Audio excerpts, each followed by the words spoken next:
Hey Dave, hey, just wanted to give a heads up on your latest email from yesterday afternoon. Looks like about 3 o'clock you sent me an email saying please check parts number 10 and 11, that there's something appears to be wrong with them. And I think what you're saying in part 10, tube is now on your screen 2 by 4 inches, where it should be 2 by 3 inches, which is what I have. And then you're wondering what's going on with that. What I think is going on is the way SolidWorks works is there's a lot of parametric relationships going on here. And I think what you have done is you probably have opened up some old files that, for instance, with that same part number, the exact same part number, maybe from a different folder, you opened up that file that had those different dimensions to it.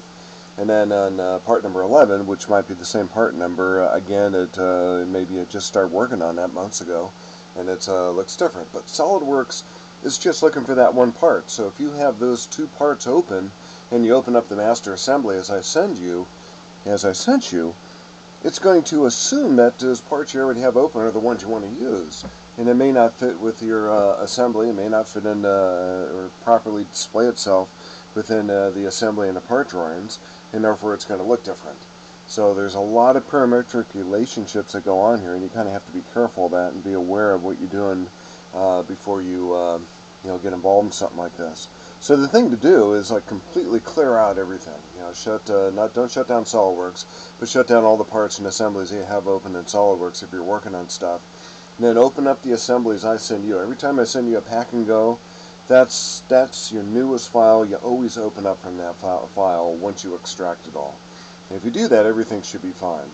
So let me show you my directory structure and the way I do this. I'll just show you how I set up my drawings to show you that there's very little opportunity for errors in this. And I'll go ahead and send you the layout, as you call it, the master assembly, as I call it.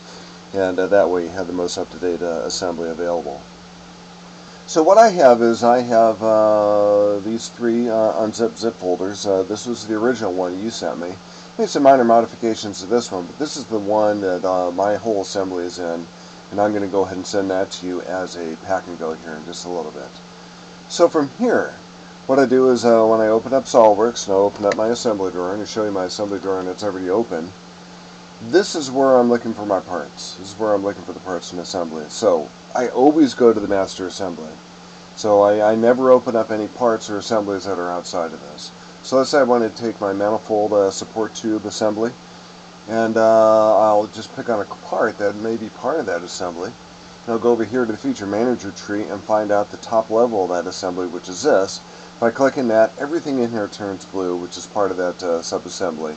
It shows everything that's associated with it. So I'm going to right-click on that, and I'm going to go ahead and open that.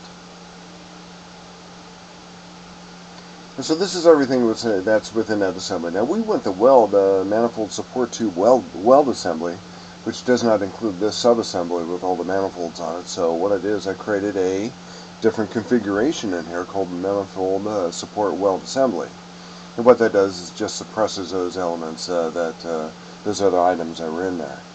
So from here, I will take that sub-assembly and put it into a new drawing format, an assembly drawing. So let's go ahead and take a look at that. So here's my new assembly drawing, and I'll drop it in place here. So what I do is I go to View Layout, go to Model View, I'll find out a sub-assembly which is already open, which is going to be not the master assembly, but this one, the manifold support bar assembly. And right-click on that, and I just start dropping the items into the assembly itself. So you got the front view, the top view, the right view, and eventually an isometric view. Then you put these back into place. And then you assign your properties to it. So from here, I do my bill of materials.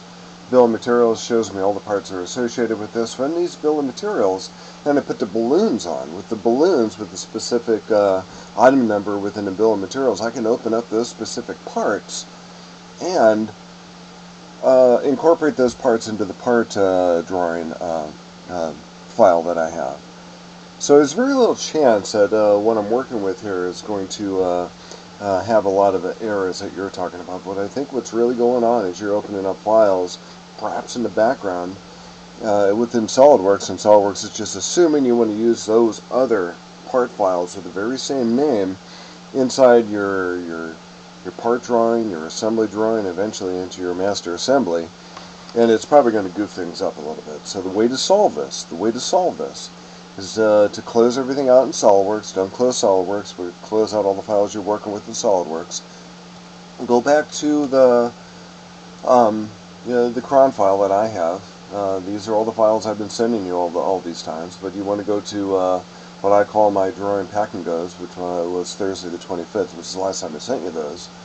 And here's all the the assembly and part drawing files that I sent you by way of a zip file. So what you want to do is you want to extract the newest ones and only use the newest ones. So if I were to right click in this thing, go to extract all, I'm going to just click all the default settings.